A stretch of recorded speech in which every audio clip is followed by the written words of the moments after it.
एक समय की बात है। राजा वीरेंद्र प्रताप का इकलौता बेटा राजकुमार सूर्य की शादी की उम्र हो चुकी थी, लेकिन वह शादी नहीं कर रहे थे, जिस वजह से राजा वीरेंद्र प्रताप और रानी सावित्री देवी बहुत ही ज्यादा परेशान रहा करते थे। राजकुमार सूर्य के लिए बहुत सुंदर सुंदर और कौशल से निपुण राजकुमारियों का शादी के लिए प्रस्ताव आया, लेकिन राजकुमार को कोई भी राजकुमारी पसंद नहीं आ रही थी। ऐसे ही समय बीत रहा था।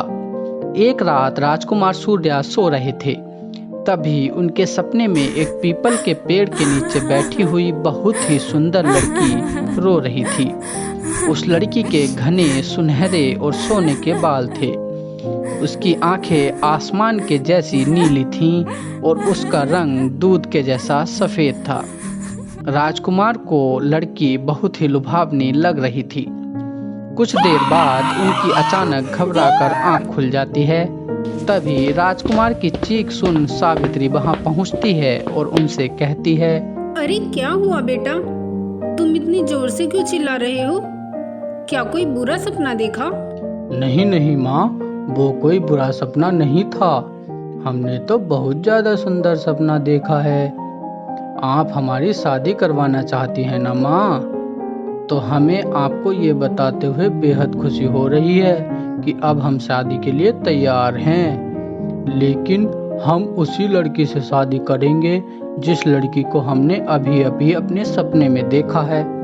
बेटा, हमें कैसे पता चलेगा कि तुमने अपने सपने में किस खूबसूरत लड़की को देखा है जिसने तुम्हारे होश उड़ा दिए?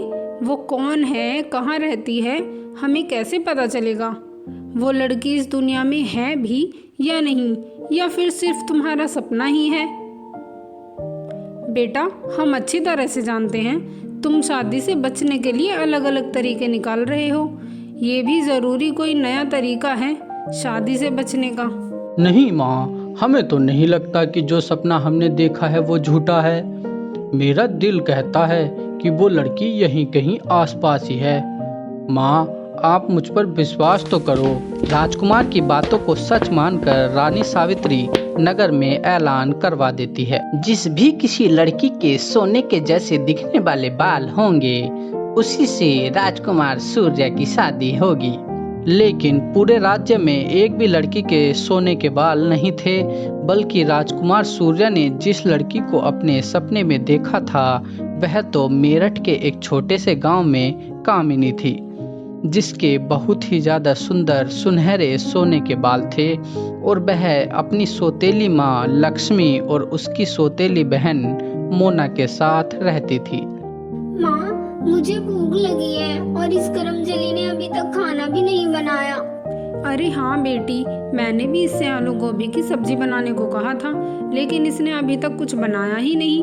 पता नहीं कहाँ मर रही है मनहूस कहीं की। माँ, सुबह मोना दीदी के लिए गर्म पानी करने को बोला था ना, वो थोड़ा सा छलककर मेरे हाथों पर गिर गया, जिससे मेरा हाथ जल गया और जिस वजह से मेरे हाथ में छाले पड़ गए और घर का काम करने की वजह से वो छाले छिल गए हैं। माँ, बहुत दर्द हो रहा है, जिसकी वजह से मैं खाना नहीं बना पाऊंगी। इसलिए मैंने सोचा कि थोड़ा आराम कर लेती हूँ, उसके बाद आपके लिए आलू गोभी बना दूंगी। तूने जानबूझकर अपने हाथ जलाया होगा ताकि खाना ना बनाना पड़े और इल्जाम लगा रही है मेरी बेटी पर। अब सुन मेरी बात, मुझे नहीं पता कि हाथ में छाले निकले हैं या जख्म हो रहे हैं। मुझे इस सब बकवास से कोई मतलब नहीं है। मेरी बेटी को खाना चाहिए, मतलब खाना चाहिए, और वो भी अभी के अभी। अब चुपचाप जा और हम दोनों के लिए खाना बना।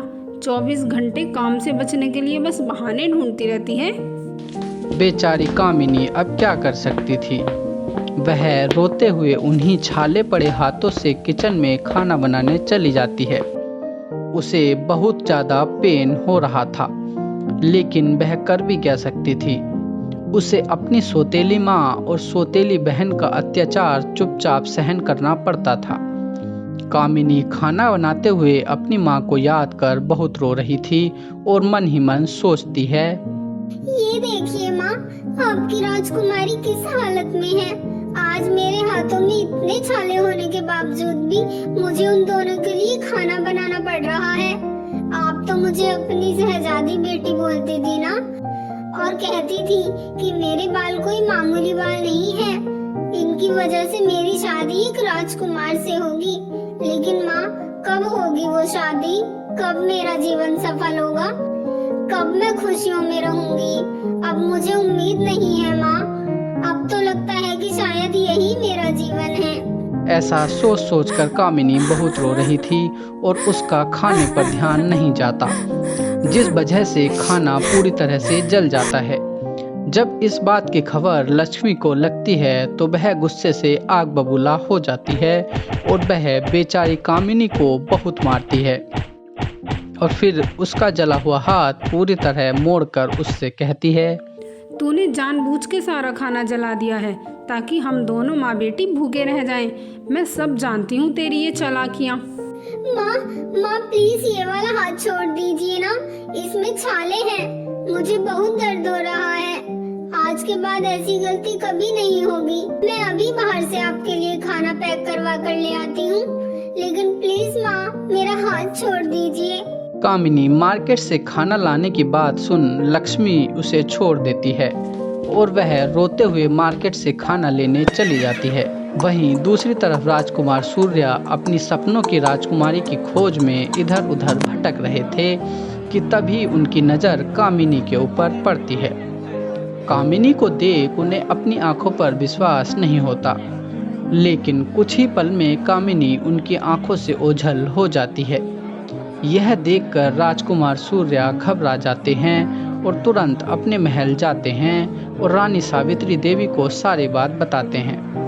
तभी रानी सावित्री देवी मेरठ के उस छोटे से गांव में अनाउंसमेंट करवाती है, सुनो सुनो सुनो, सभी ग्रामवासियों को सूचित किया जाता है कि राजा वीरेंद्र प्रताप के इकलौते पुत्र सूर्या का विवाह एक बहुत ही सुंदर कन्या के साथ तय किया गया है। नगर में जिस भी कन्या के सुनहरे सोने के बाल हैं, उसे जल्द से जल्द महाराज के राजमहल में उपस्थित होना है, क्योंकि वही लड़की राजकुमार की पत्नी बनेगी। यह अनाउंसमेंट गांव के सभी लोग सुन रहे थे और उस भीड़ में मोना भी शामिल थी। यह सुनकर वह तुरंत अपनी माँ के पास जाती है और उनसे कहती है, मम्मी आपने सुना है? अभी अभी राजमहल के सैनिक द्वारा एक अनाउंसमेंट हुई है, जिस भी लड़की के सोने के बाल होंगे राजा वीरेंद्र प्रताप सिंह उसी से अपने इकलौते बेटे सूर्या की शादी करेंगे। और माँ, आप तो जानती हो ना कि इस पूरे गांव में सिर्फ और सिर्फ उसी करमजली कामिनी की ही बात सोने जैसे हैं। उसकी तो निकल पड़ी माँ, क्या किस्मत पाई है उसने। अब तो घर बैठे बिठाए इतना अच्छा रिश्ता मिल गया उसे, अब तो वो महलों में राज करेगी। बेटा, जब तक तेरी माँ जिंदा है तब तक ये कामिनी की बच्ची कोई ऐश नहीं कर सकती। उसे मैं हमारी रानी कभी बनने ही नहीं दूंगी और वो हमारी नौकरानी बनकर ही रह जाएगी। रानी बनने का सौभाग्य अब सिर्फ तुझे ही प्राप्त होगा।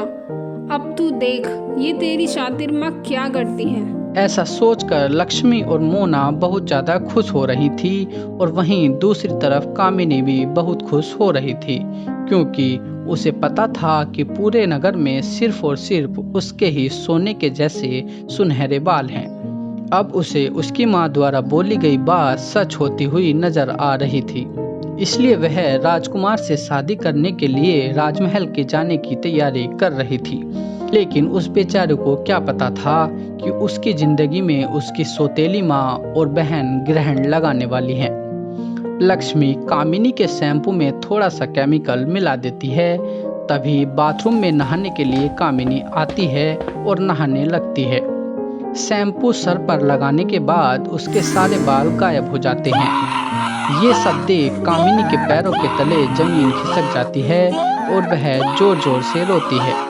तभी लक्ष्मी उसके पास आती है और उससे कहती है, अरे मनहूस, क्यों रो रो कर पूरे घर में मनहूसियत फैला रही है? और यह क्या क्या हुआ है? तेरे बाल कहाँ गए? तू तो पूरी गंजी हो गई। जरूर राजमहल में जाने की खुशी में कोई केमिकल वाला शैम्पू यूज कर लिया होगा।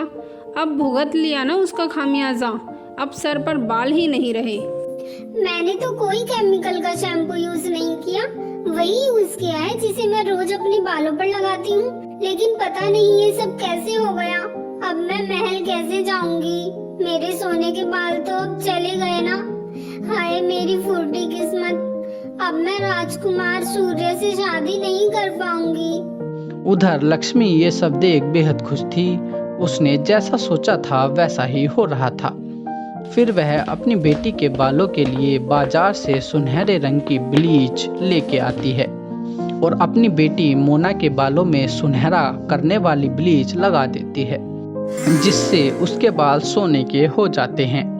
ये सब देख मोना और उसकी माँ बहुत खुश होती हैं। फिर वो दोनों महल की ओर जाने लगती हैं। सूर्य उसके सुनहरे बाल देख बहुत खुश हो जाता है। राजा वीरेंद्र प्रताप जी दोनों की शादी तय कर देते हैं। राजकुमार और मोना दोनों तैयार होकर शादी के मंडप में बैठ जाते हैं।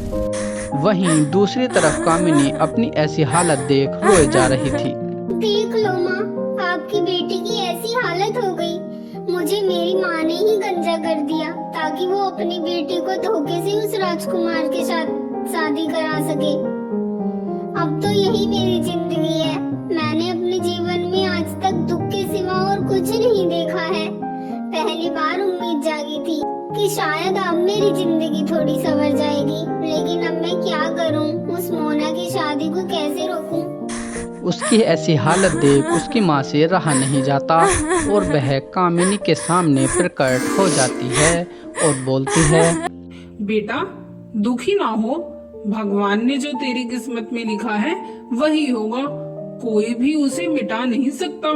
तेरी किस्मत में राजकुमार से शादी करना लिखा है और तेरी शादी राजकुमार से जरूर होगी। ये सब सुन कामिनी की सांस में सांस आती है और अपनी माँ को देख उसके होठों पे मुस्कान आ जाती है। तभी उसकी माँ अपनी शक्ति से उसके सोने के बाल फिर से उसे लौटा देती है। ये सब देख कामिनी बहुत खुश होती है। अपनी माँ का शुक्रिया अदा कर कामिनी वहाँ से सीधा महल पहुँच जाती है। महल में उसके सोने के बाल देख सभी हैरान रह जाते हैं, क्योंकि अब सोने के बाल वाली दो लड़की हो चुकी थी। राजा को कुछ समझ नहीं आ रहा था कि कौन असली है और कौन नकली। तभी कामिनी बोलती है, महाराज, असली सोने के बाल तो मेरे हैं। ये लड़की मेरी सौतेली बहन है और ये अपने बालों को रंग करके लाई है।